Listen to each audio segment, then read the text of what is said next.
बिस्मिल्लाहिर्रहमानिर्रहीम। हकीम कमाल सरवर जमाल आपकी खिदमत में हाजिर है। आज मैं आपको शुगर पेशेंट के बारे में बताऊंगा कि वो रमज़ान में कैसे रोज़े रख सकते हैं और उनको ताकि ये सहूलत हो कि उनकी बीमारी उनके कंट्रोल में रहे और अल्लाह ताला के बेहतरीन जो अल्लाह ने अता किए हैं रोज़े हमें, उन पे वो अमल करके अपनी ज़िंदगी को बेहतर बनाएं।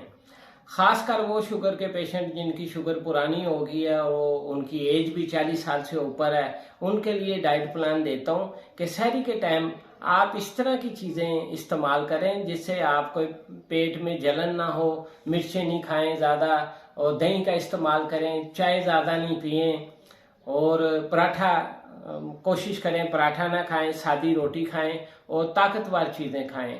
आप देसी घी भी इस्तेमाल कर सकते हैं। आप जो है ना पराठे की जगह रोटी के साथ या चूरी बना के देसी घी की और वो आप इस्तेमाल करें, इंशाल्लाह आपका रोज़ा बहुत अच्छा गुजरेगा।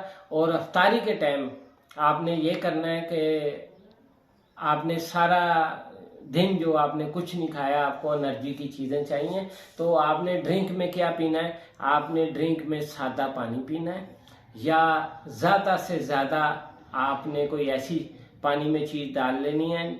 कोई किसी किस्म का जूस, किसी किस्म का बोतल, किसी किस्म के मीठा इस्तेमाल नहीं करना। आप सादे पानी के साथ अगर 2 खजूरें 3 खजूरें खाएं वो आपके लिए बेहतरीन है। और कोशिश करें कि आप चने, दही बड़े और पकोड़े इस तरह की चीज़ इस्तेमाल ना करें।